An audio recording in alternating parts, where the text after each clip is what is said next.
नमस्ते, तपाईहरुलाई स्वागत छ स्टार टेक नेपाली युट्युब च्यानलमा। आज म यो हार्मोनिक फंक्सनको नेक्स्ट टपिक्स लिएर उपस्थित भइसकेको छु। क्वेशन के छ भन्दाखेरि so that u = sin x cos hyperbole y plus 2 cos sin hyperbole y plus x² minus y² plus 4xy is harmonic and find the corresponding analytic function भनेको छ। यसमा चाहिँ अब हार्मोनिक फंक्सन हुनालाई यो क्वेशनलाई के भन्छ, यो क्वेशनलाई u = यसलाई चाहिँ हार्मोनिक प्रुफ गर भनेको। हार्मोनिक प्रुफ गर्नलाई हाम्रो के कन्डिसन सेटिस्फाई हुनुपर्छ, ल्याप्लास इक्वेसन सेटिस्फाई हुनुपर्छ। ल्याप्लास इक्वेसन के हो, del square u by del x² plus del square u by del y² = 0। यो कन्डिसन 0 यो कन्डिसन सेटिस्फाई हुनु पर्यो हार्मोनिक हुनलाई। र एनालिटिक फंक्सन भनेको चाहिँ analytic function fz = u plus ib हो। अहिले यसमा चाहिँ u मात्र छ, हाम्रो पास चाहिँ v निकाल्नु पर्छ। यो क्वेशन सल्भ गर्दा थाहा हुन्छ। र अब यसलाई क्वेशनलाई सल्भ गर्नु के छ, गिवन भइहाल्यो। यो u = sin x cos hyperbole y plus 2 cos x sin hyperbole y plus x² minus y² plus 4xy यसलाई इक्वेसन लाई इक्वेसन 1 मानौं। अब यो के गर्नु पर्यो भन्दाखेरि हाम्रो यो हार्मोनिक प्रुफ गर्नलाई छ कन्डिसन के चाहिन्छ, del square u by del y² plus del square u by del y² चाहिन्छ। यो चाहियो भने हामीले के u लाई एकचोटी विथ रेस्पेक्ट टु x गर्नु पर्यो, एकचोटी with respect to y partially derivative गर्नु पर्यो। र के लेखेछ, difference partially with respect to x and y respectively. अब के गरौँ भन्दाखेरिमा del square u by with respect to एकचोटी सुरुमा x गरौँ, del square by del x equal to के हुन्छ, sin x को डेरिभेटिभ के हो, cos x र cos हाइपरबोलिक y को cos हाइपरबोलिक y हुने भयो। किन भन्दाखेरिमा यो cos विथ रेस्पेक्ट हामीले के गरिरहेछौँ, x ले मात्र गरिरहेछौँ, त्यसैले x जहाँ x छ त्यो मात्र चेन्ज हुन्छ, अरु चाहिँ y चाहिँ चेन्ज हुँदैन। प्लस 2 को 2 भयो, cos x को के हुन्छ, माइनस cos को माइनस sin x हुन्छ, sin हाइपरबोलिक y को sin y को y हुने भयो। प्लस यो x² 2x को x² छ भने के हुन्छ भन्दाखेरिमा डेरिभेटिभ के हुन्छ, पावर अगाडि आउँछ र पावर 1 ले पनि घट्छ। यो भयो। यो माइनस y² को डेरिभेटिभ गर्दा के हुन्छ, कन्स्टेन्ट को डेरिभेटिभ 0 प्लस 4xy को के हुन्छ, 4y मात्र हुन्छ। कसरी 4y भयो, x को डेरिभेटिभ 1 भयो, 4 र y चाहिँ कन्स्टेन्ट भयो, त्यही भएर 4y मात्र भयो। यसलाई के इक्वेसन 1 इक्वेसन 2 भयो। यति गरेपछि के गरौँ भन्दाखेरि अब हामीले यसलाई फेरि हाम्रो के निकाल्नु, del square u by del x² गर्नु। यसलाई फेरि एकचोटी डेरिभेटिभ गरौँ, del square u by del x² भयो भने के हुन्छ, cos को फेरि के हुन्छ, minus sin x cos hyperbolic y। Yo sign त माइनस को अगाडि माइनसै हुने भयो, 2 को 2 हुने भयो। र साइन को डेरिभेटिभ चाहिँ के हुन्छ, cos x sin hyperbolic y को sin hyperbolic y plus 2x को के हुन्छ भन्दाखेरिमा 2x को 2 मात्र हुन्छ, x को डेरिभेटिभ 1 हो, 2 को 2 कन्स्टेन्ट भइहाल्यो, 4x भनेको कन्स्टेन्ट हो, कन्स्टेन्ट को डेरिभेटिभ 0। यसलाई इक्वेसन 3 मानौं। अब यो हाम्रो विथ रेस्पेक्ट टु x त आयो। अब हामीले फेरि के गर्नु पर्यो, विथ रेस्पेक्ट टु यो y, यो del square u by del y² भयो, त्यही भएर के गर्नु पर्यो, अब विथ रेस्पेक्ट टु अगेन गरेर del square del u by del y गर्नु पर्यो, विथ रेस्पेक्ट टु y गर्नु पर्यो। अब पार्शियली अब के हुन्छ, यसको यो cos x को cos x हुने भयो। हाम्रो क्वेशन के छ, यो sin x को sin x हुने भयो, विथ रेस्पेक्ट टु y भएकोले के हुने भयो, cos हाइपरबोलिक y को के हुन्छ, sin हाइपरबोलिक y। तर यसमा cos को डेरिभेटिभ चाहिँ माइनस sin हो, तर हाइपरबोलिक को चाहिँ sin y मात्र, यसमा माइनस हुँदैन। प्लस 2 cos x को cos x हुने भयो, विथ रेस्पेक्ट टु y गरेकोले sin हाइपरबोलिक को cos हाइपरबोलिक y भयो। प्लस 2x² भनेको के कन्स्टेन्ट भयो, विथ रेस्पेक्ट हामीले के गरे, विथ रेस्पेक्ट टु y गरेकोले 2 को डेरिभेटिभ 2x² डेरिभेटिभ 0 हुने भयो, लेख्नु परेन। माइनस 2y छ, माइनस 2y को के हुन्छ, माइनस को माइनस हुने भयो, 2y² को चाहिँ 2y मात्र हुने भयो। प्लस 4xy को के हुने भयो, प्लस 4x हुने भयो, इक्वेसन 4 मानौं।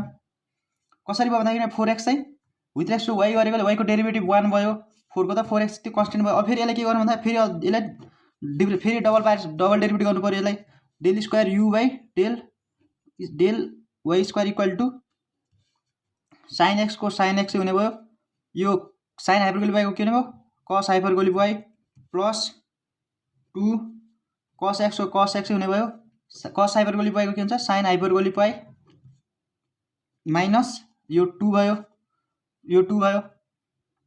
इक्वेसन 5 यति गरेपछि हामीले के छ भन्दा हाम्रो कन्डिसन नाउ हाम्रो क्वेशनमा के भनेको छ सो दैट यो के भनेको छ यो फंक्सन हाइपरबोलिक हार्मोनिक छ भनेपछि हार्मोनिकको कन्डिसन के हो del square u by del y square plus del square u by del y square equal to 0 यो कन्डिसन सेटिस्फाई गर्नु। अब यो इक्वेसन कति एडिङ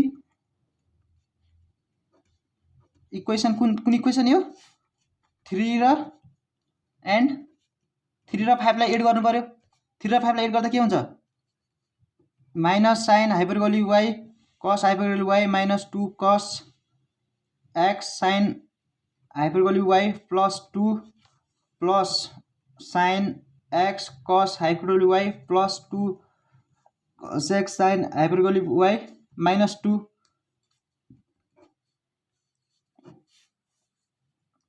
सब कट्यो प्लस माइनस कति आयो 0 आयो। हाम्रो हाइपरबोलिक प्रुफ भयो कि भएन भन्दाखेरिमा प्रुफ भयो किन भन्दाखेरि हाम्रो del स्क्वायर र del यो सेटिस्फाइङ यो हाम्रो del square u by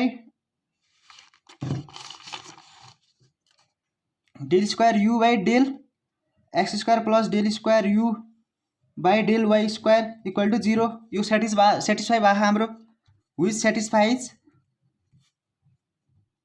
satisfying Laplace equation. So therefore u is के हुने भयो हाम्रो हार्मोनिक फंक्सन हुने भयो।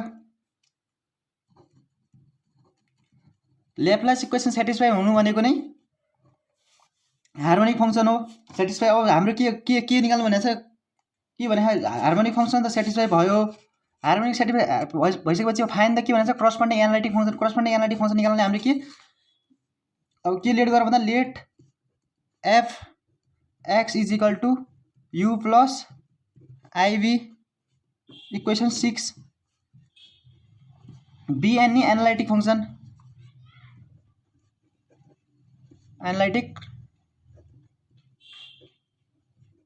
भयो।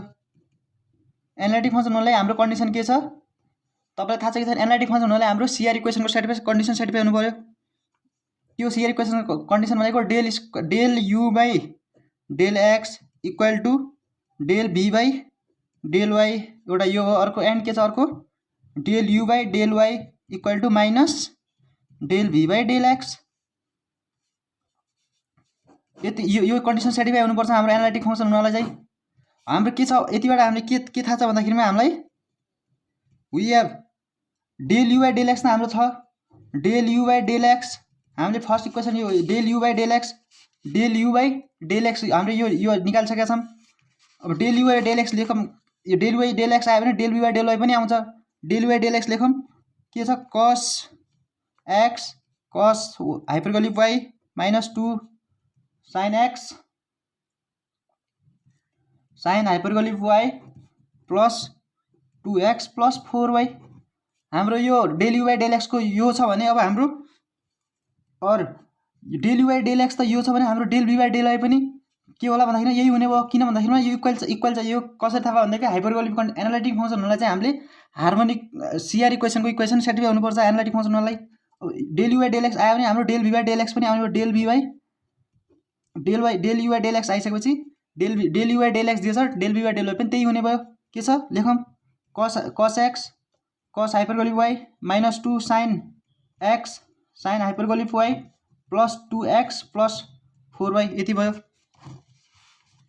यति भइसकेपछि हामीले के गरौँ भन्दा हाम्रो यति अब हामी निकाल्नुपर्ने के हो भन्दाखेरिमा u त हामीसँग छ हामीले निकाल्नुपर्ने के छ v पनि निकाल्नुपर्छ v निकाल्नलाई के गर्नु पर्यो यसलाई इन्टिग्रेटिङ गर्दाखेरि v एक्लै हुन्छ कि हुँदैन हुन्छ। अब गरौँ के integrating with respect to y पार्स यसलाई विथ रेस्पेक्ट टु y ले पार्शियली यो del v by del y with respect to y ले इन्टिग्रेसन गर्दाखेरि के हुन्छ v अलग v को भ्यालु आउँछ with respect to y partially भएपछि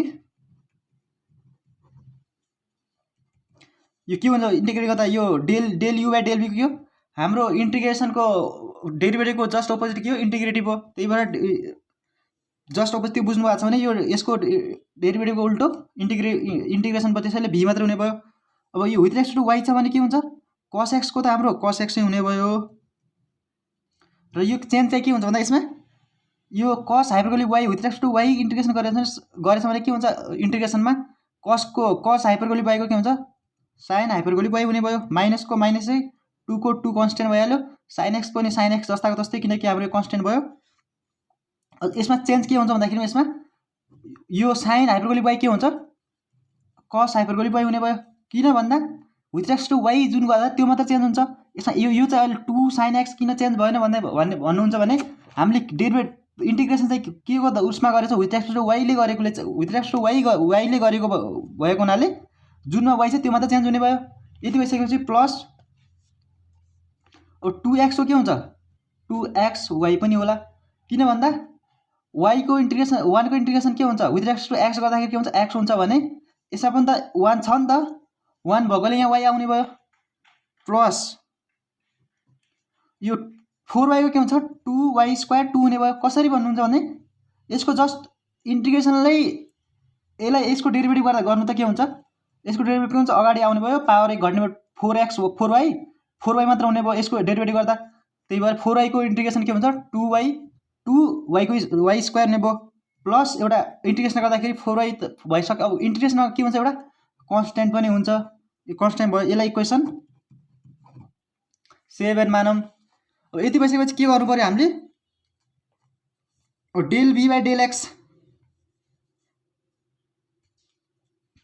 अब फेरि यसलाई के गरौँ भन्दा डेल युलाई हाम्रो डेल भी छ नि, अब यसलाई हामीले विथ रेस्पेक्ट यो एक्स वाइ त आयो, हामीसँग के चाहियो, यो पनि डेल माइनस के छ, del v by del x पनि चाहियो।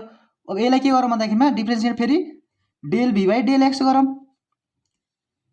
अगेन के गरौँ भन्दा यसलाई विथ रेस्पेक्ट टु एक्सले डेरिभेटिभ गर्दाखेरि के हुन्छ, यसको यस कसको के हुन्छ, माइनस साइन एक्स हुने भयो। साइन हाइपरबोलिक वाइको साइन हाइपरबोलिक वाइ हुने भयो, किनभने विथ रेस्पेक्ट टु वाइमा चेन्ज हुँदैन। माइनस 2 के छ, 2 sin x को के हो, 2 कन्स्टेन्ट भइहाल्यो, साइनको के हुन्छ, कस एक्स हुने भयो, कस हाइपरबोलिक वाइको कस हाइपरबोलिक वाइ हुने भयो। प्लस 4xy को के हुन्छ, सरी 2xy को के हुन्छ, 2xy छ भने के हुने भयो, 2 मात्र हुने भयो, किनकि 1 को x को डेरिभेटिभ 1। प्लस यो 2y² के भयो, कन्स्टेन्ट 0 भयो, किनकि हामीले विथ रेस्पेक्ट टु एक्सले गरेर छ नि त, यसको y छ x छैन, त्यही भएर 0 भयो। र यो यसको कन्स्टेन्टको डेरिभेटिभ के हुन्छ, यसमा यो ड्यास हुने भयो। यति भइसकेपछि अब हामीले के गरौँ भन्दा हाम्रो यो कन्डिसन के छ भन्दा यता यो कन्डिसन हेरौँ, हाम्रो यो del v by del x equal to del u by del y, यो कन्डिसन गरौँ, यो इक्वल टु गरौँ। अब के भन्दा के छ भन्दा del u by del x त हाम्रो del u by del y equal to del v by minus del v by del x. अब के छ भन्दाखेरिमा हाम्रो यो नाउ गरेर del u by del y equal to minus del v by del x गर्नलाई हाम्रो के छ, डेल युको भ्यालु कति छ, del u by del y, हाम्रो del u by del y यहाँ छ, यो भ्यालु लेखौँ। Del u by del y के छ, माइनस सरी साइन, तपाईँहरू आफ्नो उसबाट हेर्नु होला, यो कपीबाट sine x sine hyperbolic y plus 2 cos x cos hyperbolic y minus 2y plus 4x equal to छ भने अब यो माइनसले गर्दा के हुन्छ, यो डेल भी बाई डेल एक्सलाई माइनसले मल्टिप्लाई गर्दा यो माइनस माइनस प्लस हुने भयो, sine hyperbolic sine x sine hyperbolic y हुने भयो, यो माइनसले यसलाई मल्टिप्लाई गर्दा प्लस यसमा के हुन्छ, साइन चेन्ज हुन्छ डाइरेक्ट, सिधै कुरो बुझ्नु न, यो माइनसले गर्दा यसको यो डेल भी डेल एक्स के हुन्छ, साइन चेन्ज हुन्छ। प्लस यो 2 के हुन्छ, 2 cos x cos hyperbolic y minus 2y plus छ भने minus sine hyperbolic, yo sign यो माइनस यो के छ एज ड्यास एक्स हुने भयो। अब के हुने भयो यसमा प्लस माइनस यो सेम छ भने अपोजिटतिर कट्ने भयो, यो कट्यो देयरफोर अब हाम्रो यो के आउने, यसबाट के को भ्यालु आउने भयो भन्दाखेरिमा यो sine sorry h dash x equal to minus यो माइनस छ माइनस यतातिर गर्दा के हुन्छ माइनस 4x हुने भयो। अब हामीले के इक्वेसन 7 मा के छ हाम्रो निकाल्नु पर्ने त अब के हो v को भ्यालु हो खासमा एनालिटिक फंक्सन निकाल्ने सबै कुरा आइसक्यो भने अब हाम्रो सब कुरा आइसक्यो तर यो h को अब यो h को भ्यालु चाहियो h को भ्यालु चाहियो भने हामीसँग के छ अहिले h डेक्स छ h डेक्स लाई के गर्दा इन्टिग्रेसन गर्दा के हुन्छ h डेक्स लाई इन्टिग्रेसन गर्दा तपाईले के हुन्छ भन्दाखेरिमा इन्टिग्रेटिङ यसलाई इन्टिग्रेटिङ गर्दा के हुन्छ h डेक्स को h मात्र हुन्छ कि हुँदैन हुन्छ। यो अब के छ माइनस को माइनस भयो यो यसको डेरिभेटिभ के हुन्छ यसको इन्टिग्रेसन 2x स्क्वायर हुन्छ यसको डेरिभेटिभ गर्नु छ ठ्याक्क यही 4x हुन्छ कि हुँदैन 2x स्क्वायर को डेरिभेटिभ गर्दा के हुन्छ 2 अगाडि आउँछ 4 भयो एउटा पावर घट्ने भयो x भयो 4x मा 4x भयो माइनस को माइनस प्लस इन्टिग्रेसन गर्दाखेरि के हुन्छ एउटा कन्स्ट्यान्टमा चाहियो c हुने भयो। यति भइसकेपछि अब हाम्रो v को भ्यालु आइसक्यो v को भ्यालु h डेक्स को भ्यालु आइसक्यो हाम्रो इक्वेसन 7 मा राखिदिउँ फ्रम इक्वेसन 7 v को भ्यालु कति हुने भयो v को भ्यालु चाहिँ इक्वेसन यो v को भ्यालु के छ cos यो इक्वेसन 7 मा यो hx को ठाउँमा यो भ्यालु राख्दिउँ के हुन्छ cos x sin hyperbolic y minus 2 sin x cos hyperbolic y plus 2xy plus 2y square plus यो प्लस छ यो यसको भ्यालु माइनसले गर्दा minus 2x square plus c आउने भयो। अब यो u को v को भ्यालु यति अब हाम्रो के गर्नु पर्यो भन्दा यति गरिसकेपछि हाम्रो इक्वेसन 6 के छ इक्वेसन 6 हाम्रो कहाँ छ इक्वेसन 6 यो छ u को र v को भ्यालु लेट इक्वेसन यो इक्वेसन 6 मा u र v को भ्यालु राख्दिम u प्लस iv इक्वेसन हाम्रो 6 छ देयरफोर u को भ्यालु कति छ हाम्रो u को भ्यालु क्वेशनमा छ sin x cos hyperbolic y plus 2 cos x sin hyperbolic y plus x square minus y square plus 4xy plus के छ अब प्लस i यो आइवटा नि छ v के छ v को अहिले भर्खर निकाले हामीले cos x sin hyperbolic y minus 2 sin x cos hyperbolic y plus 2xy plus 2y square minus 2x square plus c यति नै आहा यति नै fz को भ्यालु आयो fz equal to fz is यो एनालाइटिक फंक्सन हो यति नै हो। Thank you stay safe stay tune for next video. केही बुझेको छैन भने कमेन्ट गर्नु होला र साथीहरुमा शेयर गरेर हाम्रो रजिस्टर टेक नेपाललाई सपोर्ट गरिदिनु होला।